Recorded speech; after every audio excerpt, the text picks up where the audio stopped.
मुझे मुझे मुझे वो बताएं, सर्च इंजन किस चीज को कहलाते हैं? एग्जैक्ट, ठीक है ना।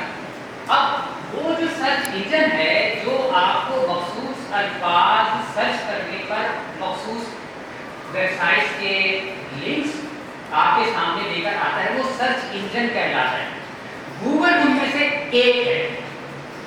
ये नहीं कह सकते कि जनाब गूगल सर्च इंजन है, गूगल भी सर्च इंजन है, लेकिन सर्च इंजन क्या है वो जो है वो इन्होंने मुझे बताया, यास्मीन साहब ने। बिंग है, इकोशिया है, याहू है, इसके अलावा और बेशुमार सर्च इंजन हैं, लेकिन चूंकि गूगल का इस्तेमाल बहुत ज़्यादा होता है तो इसलिए हमारे यहाँ आमतौर पर गूगल ही इंस्टॉल्ड होता है, गूगल सर्च इंजन, और हम इसको समझते हैं कि जनाब बस इसी से हम सर्च कर सकते हैं। और मैं आपको दिलचस्पी बताऊँ कि जब आप एसईओ की तरफ जाते हैं तो जो एसईओ के बाहर लोग होते हैं वो लोग एक सर्च इंजन पर इक्तिफा नहीं करते। यानी जो लोग एसईओ का काम कर रहे हैं, मेरा बेटा जरूर डिजिटल मार्केटिंग की कंपनी के साथ है, तो वो बताता है कि उनके पास दर्जनों सर्च इंजन इंस्टॉल होते हैं, ब्राउजर इंस्टॉल होते हैं, और वो उन सर्च इंजन पर अलग अलग, क्योंकि उनके पास जो कंपनीज आती है काम करवाने के लिए, तो वो एक कीवर्ड को दर्जनों सर्च इंजन पर इस्तेमाल करते हैं, उनको आजमाते हैं और ये जायजा लेते हैं कि किस पर कौन सा रिजल्ट बेहतर आ सकता है। ठीक है, मजमूई तौर पर हमारी जो एसईओ है, एसईओ का मकसद ये है कि हम अपनी जो पोस्ट दे रहे हैं वो ऑर्गेनिक सर्च में वो सबसे ऊपर आए। और देखिए दो किस्म की सर्चेस होती हैं, एक सर्च होती है ऑर्गेनिक सर्च और एक कहलाती है पेड सर्च। आप लोगों ने जब आप गूगल करते हैं, यानी गूगल सर्च इंजन का आप इस्तेमाल करते हैं, तो उसमें आपने देखा होगा कि बाज़ औक़ात सबसे ऊपर AD ऐड लिखा हुआ है, ऐसे ही ना, ठीक है। बाज़ औक़ात 2 एड्स भी होते हैं, बाज़ औक़ात 4 एड्स भी होते हैं, पॉपुलैरिटी की बुनियाद पे, कीवर्ड पॉपुलैरिटी की बुनियाद पर, और उसके नीचे जो है बाकी रिजल्ट चल रहे होते हैं और बताते हैं कि इतने सेकंड में हमने आपको इतने रिजल्ट दे दिए, इतने लाख इतने करोड़ रिजल्ट दे दिए।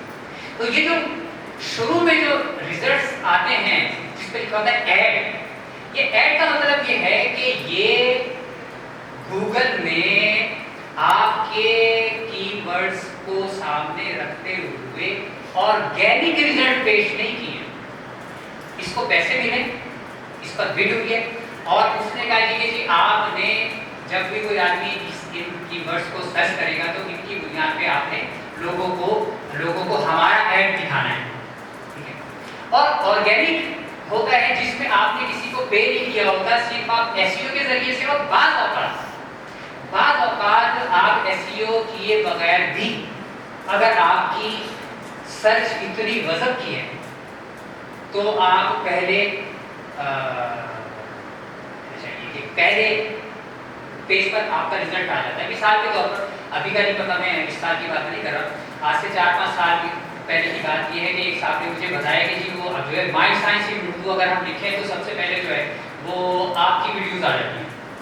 अच्छा, ज़बरदस्त, ठीक है, इसलिए कि माइंड साइंस पर उर्दू में कोई मवाद था ही नहीं, तो सिर्फ मेरे ही मवाद था, तो इसलिए आगे इसमें मेरा कोई कमाल नहीं, ठीक है। तो वो आपकी सर्चिस पर है कि वो क्या चीज़ आपके पास, आप क्या चीज़ उसमें डाल रहे हैं। तो ऑर्गेनिक हम बात कर रहे हैं, जब हम एसईओ में बात करते हैं तो ऑर्गेनिक पर ज़्यादा फोकस करते हैं, लेकिन बाहर के आपको उसके लिए जब आप किसी एसईओ स्पेशलिस्ट को आप हायर करते हैं तो आपको बाहर के उसे पेमेंट करने की ज़रूरत पड़ती है। यहाँ पर जो हम चीज़ें आपको बता रहे हैं एसईओ के हवाले से बहुत ही मुख्तसर सी बता रहा हूँ मैं, क्योंकि डॉक्टर साहब की ख्वाहिश थी और मैं अपनी वेबसाइट के लिए या और जो थोड़ा बहुत मैं काम करता हूँ उन चीज़ों को देख रहा होता हूँ, तो हम अपने तौर पे थोड़ा बहुत काम कर लेते हैं। मैं एसईओ का एक्सपर्ट नहीं हूँ, ठीक है, मेरी फील्ड नहीं है, लेकिन एक ब्लॉगर को जितनी मालूमात होनी चाहिए अल्हम्दुलिल्लाह उतनी है कि कहीं पे मुझे कोई चूना ना लगा दे, और आप लोगों के पास भी कम से कम इतनी मालूमात होनी चाहिए कि आपको कोई चूना ना लगाए, आप उससे क्रॉस क्वेश्चनिंग करने के काबिल हो। और क्रॉस टेस्टिंग आप तभी कर सकते हैं जब आपके पास बुनियादी मालूमात होगी, ओके। फिर establish your credibility as a trusted resource. SEO के जरिए से जब लोग सर्च करते हैं तो जब आपका रिजल्ट आपकी वेबसाइट या लिंक तक आपके सामने आता है तो लोगों के जहन में ये भी आता है कि इसका मतलब ये है कि एक साहब ने संजीदगी से इस पर कोई काम किया, क्योंकि इंटरनेट पर फ्रॉड बहुत हो रहा है। लेकिन जब आप एसईओ करते हैं तो गूगल की खूबी है, गूगल और तमाम सर्च इंजन की खूबी है कि वो ऐसे सर्चेस को फिल्टर करता चला जाता है जो कि फेक हैं या जिनमें इम्कान है फ्रॉड का। अगर गूगल पर या और जो सर्च इंजन हैं उनमें कोई सर्च करता है और आपका रिजल्ट सामने आ जाता है तो इसका मतलब ये है कि उसने फिल्टर करने के बाद सर्च इंजन ने आपके लिंक को आप किसी की सर्च के नतीजे में सामने लेकर आया, वो क्योंकि उसने फिल्टर किया, फिल्टर करने के बाद आपको लेकर आया तो आपकी क्रेडिबिलिटी बढ़ जाती है। और तीसरी चीज है build your site authority over time. जब एक आदमी एक दो अल्फाज पर मखसूस बार बार सर्चिस करता रहता है, दर्जनों लोग सर्च करते हैं, कई सौ लोग करते हैं, कई हजार लोग सर्च करते हैं उसी चीज को, तो एक वक्त ऐसा आता है कि आपकी वेबसाइट की जो ऑथेंटिसिटी है वो बढ़ जाती है। मिसाल के तौर पर इल्म की दुनिया है, ये वेबसाइट जो है वो आज से तकरीबन 20-22 साल पहले वजूद में आई थी।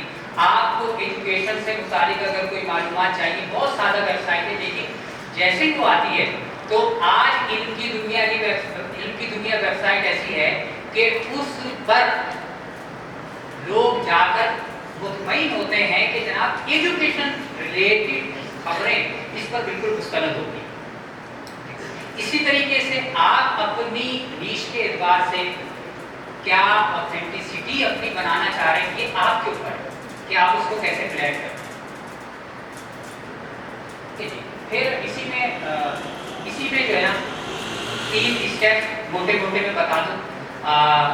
इसकी तफसील में ना मैं जा सकता हूँ क्योंकि ये पूरा एक टेक्निकल काम है जिस पर एक वेबसाइट पर कई दिन कई हफ्ते लग जाते हैं। सिर्फ आपकी मालूमात के लिए बता रहा हूँ कि सबसे पहले है आपका वही कि आप ब्लॉग तैयार करेंगे, create content which can be ranked on Google, कि आपके पास मवाद तो होना चाहिए ना। मवाद आप जब तक आपके पास मवाद नहीं होगा, यानी जब तक आप लिखेंगे नहीं और उसको ब्लॉग पर डालेंगे नहीं, उस वक्त तक तो आप गूगल पर सर्च भी नहीं हो सकते। तो सबसे पहले वही चीज आ गई आपकी ब्लॉग राइटिंग। फिर दूसरा वर्ग है find what people are searching for. हम इस पर पहले बात कर चुके हैं कि लोग क्या चीज सर्च कर रहे हैं, ठीक है। वो आपको स्टैटिस्टिक्स आपको बताएंगे, इसकी ऐप भी दर्जनों आ चुकी हैं, गूगल की अपनी ऐप भी, और बेशतर चीजें इसमें फ्री हैं, सिर्फ आपको तवज्जो और वक्त देने की जरूरत है, और उसके ट्यूटोरियल्स आपके पास मौजूद होंगे। तीसरी चीज है how you can tell Google about your website content. ये पूरा एसईओ का प्रोसेस है जिसपे आप गुजरने के बाद, ठीक है। यहाँ तक जो है हमारी कुछ चीजें हैं, और अब मैं जो अगर जब मुझे जो तरतीब के बारे से बताया गया था, एसईओ बताया गया था, लेकिन क्योंकि एसईओ बहुत ज़्यादा दिलचस्पी का मौजूद नहीं है, ब्लॉग राइटिंग मेरी एक्सपर्टीज में से है, एडिटिंग मेरी एक्सपर्टीज में है, तो मैंने खुद बगैर इजाज़त के एसईओ को बीच में कर दिया और अब मैं एडिटिंग पर लेकर आया। और उसकी वजह ये है कि मैंने थोड़ी पहले अर्ज़ किया कि हमारे यहाँ लिखने को तो फिर भी लोग अहमियत देते हैं, लेकिन हमारे यहाँ एडिटिंग को बिल्कुल अहमियत नहीं दी जाती। हालांकि आपकी तहरीर का आधा काम आपकी एडिटिंग पर मुनहसर होता है।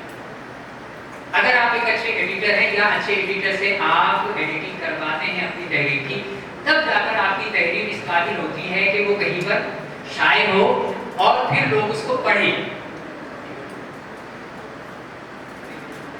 इसमें सबसे पहली चीज है पहला पैराग्राफ। आप जब लिखते हैं तो आपके कारी के पास सबसे अहम चीज आ जाती है आपका पहला पैराग्राफ, क्योंकि आपका पहला पैराग्राफ अगर दिलचस्प नहीं होगा तो कोई भी आदमी आपकी तहरीर को नहीं पढ़ेगा।